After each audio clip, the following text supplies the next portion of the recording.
Hello friends, स्वागत है आप सभी लोगों का। आज हम लोग देखेंगे पजल को डिटेल में समझेंगे और जो ये टॉपिक है बहुत महत्वपूर्ण है। बात कर ले तो इसके सबसे पहले हम तरीका को समझेंगे, ट्रिक को समझेंगे, कैसे बनाते हैं, क्या तरीका है और जो भी क्वेश्चन इसमें लिए गए हैं सभी एग्जाम में आए हुए हैं उन्हीं क्वेश्चनों को उठाया गया है। तो चलिए देख लेते हैं डिटेल में इसकी चर्चा अब हम लोग करते हैं। और भी टॉपिक जो हैं अपलोड हो चुके हैं, आप चाहें तो देख सकते हैं, ये सभी एग्जाम के लिए इम्पोर्टेंट होंगे। पजल रीजनिंग क्या है ये समझिएगा। पजल रीजनिंग में कोई व्यक्ति, वस्तुओं, स्थान या दिन, रंग आदि की जानकारी दी जाती है। पहला चीज़ है आपको दिए गए जो है क्लू के आधार पर जो है सही जो है अरेंजमेंट करना है, यानी कि व्यवस्था आपको निकालनी होती है। यह बैंकिंग और ऐसे सभी एग्जाम के लिए इम्पोर्टेंट है, ये तो मैं पहले बोला। पजल के प्रकार को समझेंगे। पहला है लीनियर अरेंजमेंट, यानी सीधी पंक्ति में होंगे जैसे कि लोग एक लाइन में बैठेंगे। दूसरा है सर्कुलर अरेंजमेंट, यानी वृत्ताकार रूप से बैठे रहेंगे, लोग घेरा बनाकर बैठेंगे। पहला अगर देखें तो लीनियर अगर अरेंजमेंट की बात करें तो ऐसा एक सीधा लाइन है, यहाँ एक बैठा, यहाँ एक बैठा, यहाँ एक बैठा, यहाँ एक बैठा, यहाँ एक बैठा, इस तरह से बैठे रहेंगे। लेकिन दूसरा है सर्कुलर वाला, बात कर ले हम लोग तो सर्कुलर की बात करें तो इसमें एक वृत्ताकार होगा, कोई यहाँ बैठा है, कोई यहाँ बैठा, कोई यहाँ बैठा, कोई यहाँ बैठा, इस तरह से बैठे रहेंगे घेरे बनाकर। तीसरा है फ्लोर पजल की अगर हम लोग बात करें तो इसमें क्या होता है, अलग अलग मंजिल पर बैठे रहेंगे। जैसे सीढ़ी है तो कोई यहाँ बैठा है, फिर आगे चले तो कोई यहाँ बैठा है, फिर आगे चले तो यहाँ बैठा है, इस तरह से हो जाएगा। आगे बढ़ेंगे तो बॉक्स और कैटेगरी पर यहाँ पर वजल की बात करें इसमें क्या होता है, रंग हो जाएगा, फल हो गया, शहर, पैसा आदि जो है मैच करना रहेगा, अभी हम लोग देखेंगे। डे और मंथ वाला पजल भी रहेगा, अगला दिन, अगला महीना, महीने में घटनाएं, ये सब आगे चलेंगे हम लोग। पजल हल करने का तरीका भी थोड़ा सा देख लीजिए क्या है। पहले आपको डेटा और टेबल को लिख लेना है। दूसरा है डायरेक्ट क्लू, पहले लगाएं, आपको अगर ये लग जाता है तो डायरेक्ट हल ही होगा। दूसरा है निगेटिव क्लू, यानी कि नहीं, नाइदर और नोर। ध्यान से पढ़ें, आपको ये चीज़ें ध्यान देना होगा। नाइदर, नोर एटी से लिखा रहेगा तो पॉसिबिलिटी बनाकर जो है एलिमिनेट करें। आपको जो है क्या करना है, ऑप्शन के अकॉर्डिंग भी थोड़ा सा काम कर सकते हैं। आगे बढ़िए अब लाइनर अरेंजमेंट की अगर हम लोग बात करें, कह रहा है कि 5 लोग बैठे हैं, ए बी सी डी एक पंक्ति में बैठे हैं। कह रहा है कि ए के बाईं ओर, बी के बाईं ओर ए है, सी बीच में है, ई दाईं है। तो आपको सॉल्व करना होगा स्टेप बाय स्टेप, ऐसे नहीं होगा। अभी चलेंगे, क्वेश्चन अब आ गया है, देखिए 4 ऑप्शन के साथ। पजल सेट 1 अगर बात करें तो लाइनर अरेंजमेंट की अगर हम लोग बात करें, कह रहा है अब यहाँ पर बताइए, इसको बनाना होगा। ए बी सी डी ई 5 आदमी हैं, एक पंक्ति में बैठे हैं, ठीक है। ऐसे एगो पंक्ति बना दिए हम ना। कह रहा है कि ए जो है बी के दाईं ओर है। ए जो है क्या चीज़ है, बी की दाईं ओर है, यानी कि बी यहाँ है तो ये कितना हो जाएगा, यहाँ हो जाएगा। दायां और बायां याद आपको लिख लेना होगा। इधर अगर हम लोग क्या लिख दें, बी के बाईं ओर है, बी के बाईं ओर है। अच्छा, ए जो है बी के बाईं ओर है ना, यहाँ पर लिख देना है, एक तरफ राइट लिख देना होगा, एक तरफ लेफ्ट लिख देना होगा, ध्यान रखिए। अगर लेफ्ट इधर लिख रहे हैं तो इधर राइट हो गया, एक लाइन खींच दीजिएगा। अब ये चीज़ लिखने से आपको फायदा होगा रखने में। कह रहा ए जो है बी के बाईं ओर है, बायां मतलब क्या हो जाएगा, लेफ्ट। ए इधर हो गया, ए यहाँ मान के चलिए हो गया, तो बी कहाँ हो जाएगा, यहाँ हो जाएगा। अब कह रहा है सी बीच में है, तो सी अगर बीच में है, टोटल 5 आदमी है तो बीच में यहीं आएगा सी। अब क्या कह रहा है, ई जो है क्या चीज़ है, दाईं ओर है। ई जो है क्या चीज़ है, दाईं ओर है, सबसे दाईं ओर ई है, तो यहाँ पर डी हो जाएगा ना। आप समझिए, इस तरह से लाइन बन गया। इसको सॉल्व करना होगा, यानी कि A B C D E, A B C D E इसी तरह से बैठेंगे, ये ध्यान रखना। तो ये जो है एक पंक्ति में हो गया। यहाँ पर कंक्लूजन में देखें तो दिया ही नहीं है। अब सीधा चलते हैं क्वेश्चन में। सबसे बाईं ओर कौन बैठा है, ये क्वेश्चन पूछेगा। अभी हम लोग बनाए थे तो थोड़ा सा नीचे चल गए, उसको रिवर्ट भी नहीं कर सकते है ना। सबसे बाईं ओर कह रहा है, तो बाईं ओर सबसे बाईं ओर कौन था, ये आपको ध्यान रखना है। तो ए है, ए था ना, अभी ऊपर देखे थे डायग्राम में। सबसे दाईं ओर कौन है, तो सबसे दाईं ओर कौन होगा, ई बोला था तो ई हो जाएगा, ये तो सही है। सी के दाईं ओर कौन है, तो आपको डायग्राम पता होना चाहिए ना। अगर मैं सबसे कहूँ कि ए था, बी था, सी था, डी था, फिर ई था, ऐसा ही था डायग्राम, यानी कि लीनियर अरेंजमेंट में था। तो सी के दाएं कौन है ये आपको बताना है। तो सी किधर हो गया, सी इधर हो गया ना, सी के दाएं क्या हो जाएगा, डी हो जाएगा। बी ऑप्शन है, आगे बढ़िए, आंसर बी का जो है। अब जो है बी में डी आ रहा है ना, हाँ ठीक है। अब जो है क्वेश्चन ये भी पूछा है जीडी में, कह रहा है कि बी और ई के बीच कौन है, ये आपसे पूछ रहा है। तो बी और ई के बीच कौन है, तो ए था पहले, फिर बी था, फिर सी था, फिर डी था, फिर ई था। तो बी और क्या बोल रहा है, हाँ बी और ई के बीच क्या था, या तो सी और डी, सी डी, बी कहाँ था ना, हाँ बी के बीच, बी और ई के बीच में कौन है। सी डी, यहाँ पर दो ऑप्शन आ रहे हैं बीच में इसके, बी ऑप्शन आ रहा है डी। हाँ आगे बढ़ जाइए, छोड़ दीजिए। अच्छा, अब जो है कुल कितने व्यक्ति बी के दाएं थे, ये आपसे पूछ रहा है, बी के दाहिने। अब कैसा था, लिनियर ऐसा बन रहा था ना, ए बी सी डी, मैं एक बार बनाया था, वो गड़बड़ा दिए हैं आप लोग। आप लोग क्या गड़बड़ाए, मतलब कि जब मैं ऊपर स्किन कर रहा हूँ तो वो ऑटोमेटिक हट जा रहा है। बी के दाई कौन है, बी के दाहिनी ओर कह रहा है। तो बी के दाएं ओर हैं, कितने हैं ये पूछ रहा है। एक दो तीन गो नजर आ रहे हैं ना, तो दो नजर आ रहे हैं। फिर से क्वेश्चन पढ़िएगा तब पता चलेगा, दो हो गए सीधा। अब सेट अगला चलेंगे। 6 लोग गोले मेज पर बैठे हैं, ऐसा गोला मेज है, 6 आदमी बैठे हैं। अब क्या आ रहा है कि कह रहा है कि ए के सामने क्या चीज़ है, ए जो है बी के सामने है। अगर मैं यहाँ पर ए रख दूँ तो यहाँ पर बी रखना होगा, या तो फिर यहाँ पर बी रखूँगा तो यहाँ ए रखना होगा, इस तरह से हो जाएगा, ऐसे गोला है, ठीक है। अगर मैं यहाँ ए रखूँ तो ये बी हो जाएगा। कह रहा है ए जो है बी के सामने है, ये देख सकते हैं, या तो फिर इस तरह से रख सकते हैं हम लोग। अगर यहाँ बी रख दिए तो यहाँ एक रखेंगे। ए जो है बी के सामने, ये देखिए सामना सामनी हो गया यहाँ पर।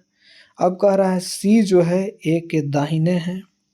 सी क्या चीज़ है, ए के दाहिने है। अब लेफ्ट राइट आपको अनुमान लगाना होगा, इधर राइट हो गया, इधर लेफ्ट हो गया, ऐसे मान लीजिए। तो क्या कह रहा है, सी जो है ए के दाहिने है। सी क्या चीज़ें हैं, सी जो है ए के दाहिने है, दाहिना हो जाएगा ना। तो ये ऐसे खड़ा है, मान के चलिए ये खड़ा है सामने, इधर देख रहा है, तो दाहिना किधर हो गया, ये यहाँ पर देख लीजिए, सी हो गया। और यहाँ पर कह रहा है कि डी क्या चीज़ है, बी के बाएं है। डी जो है बी के बाएं है, बी भी खड़ा है, तो डी इस तरह से हो गया, ये कह सकते हैं। अब जो है सीधा चलिए, कह रहा है कि ए के सामने कौन है, ये आपको पूछ रहा है। तो ए के सामने सीधा सीधी कौन होगा, बी होगा, क्योंकि दोनों आमना सामनी है बैठा। ये तो समान था। कह रहा है सी के दाईं ओर कौन है, ये पूछ रहा है। तो सी के दाईं ओर अभी आया था, ये क्या कह सकते हैं, डी हो जाएगा, सी के दाहिने ओर। हाँ ठीक है, हाँ ठीक है। अब जो कह रहा है डी के सामने कौन है, ये आपसे पूछ रहा है। तो डी के सामने क्या हो जाएगा, डी ऐसे में बनाया था ना यहाँ पर, तो डी हो गया था, सी यहाँ आ रहा था, डी आ रहा था, या तो सी यहाँ, यहाँ डी। तो सामना सामनी कोई एगो होगा, डी के सामने सी होगा, सी के सामने डी होगा, यानी कि आगे बढ़ जाएंगे। कह रहा है कितने लोग ए डी के बीच में हैं, ये आपसे पूछ रहा है। तो दुए लोग आएंगे ना ए डी के बीच में, कभी भी बीच में दुए लोग आएंगे, दो के बीच में, क्योंकि 4 लोग हैं यहाँ पे। अब जो है कह रहा है कि सबसे बाईं ओर कौन बैठा है, ये आपसे पूछ रहा है। तो निर्धारित हम लोग नहीं कर सकते हैं कि कौन ही बाईं ओर है।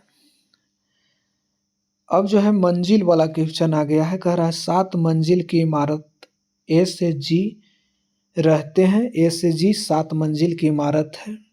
जैसे कि मैं मंजिल के जगह सीढ़ी बना देता हूँ ना, ये एक एक सीढ़ी हो गया, 2 सीढ़ी हो गया, 3 सीढ़ी, 4 सीढ़ी, 5 सीढ़ी। थोड़ा सीढ़ी बनाइए, 1 2 3 4 5 6 7। 7 मंजिल यही हो गया, ये आपको ध्यान रखना है। 7 मंजिल यही हो गया, ये आपको ध्यान रखना है। ए जो है तीसरे मंजिल पर है, यानी कि ये 1 हो गया, ये 2 हो गया, ये 3 हो गया, यहाँ पर ए है। ठीक है भाई। कह रहा है कि बी जो है ए के ऊपर है। ए के ऊपर बी, तो यहाँ पर बी हो गया। चौथे मंजिल पर बी आ गया। कह रहा है जी सबसे ऊपर है, तो 7वें नंबर पर जी आ गया, ये ध्यान रखना है। 7वें नंबर पर जी आ गया। डी पहली मंजिल पर है, यानी डी पहला यहाँ आ गया, ये आपको ध्यान रखना है। डी पहला यहाँ आ गया, ये आपको ध्यान रखना है। अब नीचे कहिए, इस तरह से मंजिल बना। इसको अब नीचे कैसे हम क्वेश्चन में ले जाएं, जब ऑप्शन आएगा तो। यही 4 चीज़ दिया गया है, और कुछ दिया गया है? अब कुछ नहीं दिया गया है। क्वेश्चन देखिए, अभी ऊपर बनाए थे, सबसे ऊपर तो डी है, ऐसा ही कह रहा था वो ना। अरे सॉरी, जी सबसे ऊपर तो जी अपने कह रहा है क्वेश्चन में, तो ये तो जी तो पहला ऐसा ही मार दिए। दूसरा क्वेश्चन कह रहा है डी मंजिल, कि डी किस मंजिल पर है, तो चौथा मंजिल पर होगा। क्यों चौथा पर होगा? तीसरा पर सी था, ये जो है क्या हो जाएगा? अच्छा, डी पहली मंजिल कह रहा है ना, डी याद नहीं रहा है यहाँ पर। डी पहली मंजिल पर क्वेश्चन में कह रहा है। बी जो है चौथी मंजिल, ए जो है तीसरी मंजिल, ये ध्यान रखिएगा, क्वेश्चन में है ये, बनावे के भी जरूरी नहीं है। कह रहा है ए किस मंजिल पर है, तो ए जो है क्वेश्चन में कह रहा है कि तीसरा मंजिल पर है। अब बी चौथा पर है, बी चौथा पर है, ए ऑप्शन सीधा हो गया। जी किस मंजिल पर है, तो जी 7वां पर है, सबसे ऊपर है, ये ध्यान रखना है। इस तरह से क्वेश्चन बना सकते हैं। 5 मित्र सोमवार से शुक्रवार अलग अलग दिन मूवी देखते हैं। इस तरह का भी क्वेश्चन आएगा, ये जो है लंबा चलेगा, क्योंकि डायग्राम जब मैं बना रहा हूँ स्क्रीन पर, तो ऊपर जा रहा हूँ तो डायग्राम हट जा रहा है। डायग्राम को एक बार याद कर लीजिए, इसको देख लीजिए क्या कह रहा है। 5 गो मित्र है, सोमवार से शुक्रवार तक क्या करते हैं? मूवी देखते हैं। सैटरडे और संडे ये 2 दिन खत्म हुआ, सप्ताह के 7 दिन होता है। तो हम लोग देखते हैं 5 मित्र की अगर हम लोग बात करें, तो 5 मित्र, आपको सोमवार से शुक्रवार वाला बात हो रही है। क्या कह रहा है? ए जो है सोमवार नहीं गया। ए क्या करता है? सोमवार को नहीं जाता है। क्या होता है यहाँ पर? मंडे हो गया, ट्यूसडे हो गया, वेडनेसडे हो गया, थर्सडे हो गया, फ्राइडे हो गया। ए जो है इससे कटिस है मंडे से। बी जो है क्या होता है? बुधवार को नहीं जाता है, सोमवार मंगल बुध, यानी कि ये जो है ए जो है इससे कटिस है, ये जो बी है इससे कट गया है। अब सी क्या करता है? शुक्रवार को नहीं जाता है, तो ये सी जो है इससे कटा हुआ है। ये चीज़ आपको ध्यान रखना होगा। यानी कि मंडे ट्यूसडे और थर्सडे को सभी जाते हैं, ये आपको ध्यान रखना है। इस तरह का डायग्राम है। डायग्राम को हम कैसे नीचे ले जाएं? अब क्वेश्चन पूछेगा आपसे, तो ये चीज़ ध्यान रखिएगा। क्वेश्चन में कुछ आंसर होगा, कुछ आंसर जो है आपसे पूछेगा, जैसे कि ट्यूसडे और थर्सडे को सभी दोस्त जाते हैं, ना कि आप बाकी दिन और कट जाते हैं, ये आपको ध्यान रखना है। आगे बढ़ जाइए। क्वेश्चन अब आता है बी किस दिन गया, ये आपसे पूछ रहा है बी किस दिन गया। तो बी जो है बुधवार को किस दिन गया? बी जो है बुधवार को गया। ठीक है। अच्छा, गया वाला है ना, वो डायग्राम गलत हो गया यहाँ पर थोड़ी। मंडे हो गया, ट्यूसडे हो गया, वेडनेसडे हो गया, थर्सडे हो गया, फ्राइडे हो गया। मंडे को क्या सोमवार नहीं गया? ए जो है मंडे से कट गया है। बी जो है बुधवार को बी जाता है, ध्यान रखना है। बी जो है बुधवार को जाता है। और क्या कह सकते हैं, शुक्रवार को जो है सी जाता है। तो ये ध्यान रखना है, बुध को बी जाता है और शुक्र को सी जाता है, लेकिन ए जो है मंडे को नहीं जाता है, ट्यूसडे और थर्सडे को सभी जाते हैं, ये ध्यान रखना है। आगे बढ़ जाइए। बी किस दिन गया आपसे पूछ रहा है, तो बुधवार को गया। आगे बढ़ जाइए, क्वेश्चन में दिया है। सी किस दिन गया, ये क्वेश्चन में दिया गया आपको। शुक्रवार को गया, ये क्वेश्चन में दिया गया है। ए किस दिन गया, ये पूछ रहा है आपसे, तो ये आपको निर्धारित नहीं है, निर्धारित नहीं है, क्योंकि वो 4 दिन, एक दिन नहीं जाता है मंडे को, बाकी सब दिन में से पता नहीं है। कह रहा है कुल कितने दिन शेष हैं, ये आपसे पूछ रहा है, तो कुल कितने दिन शेष हैं, कुल 3 दिन शेष बचे हैं। 3 दिन की कितना दिन, बी 2 दिन शेष बचे हैं। 3 दिन की तो चर्चा हो चुकी है। 3 दिन, एक नहीं गया था, 2 गए थे, तो 3 दिन का चर्चा है। ट्यूसडे और थर्सडे का शेष बचा है, चर्चा ही नहीं है। अब जो है कौन गुरुवार को गया, ये पूछ रहा है। कौन गुरुवार को गया, ये आपसे पूछ रहा है, तो डी निर्धारित नहीं है। Sunday, Monday, Tuesday, Wednesday, Thursday, गुरुवार को पता नहीं है कौन गया। चलिए, हमने लगभग जो है सभी क्वेश्चन को क्लियर किया है, लेवल को अप किया है। बहुत बहुत धन्यवाद।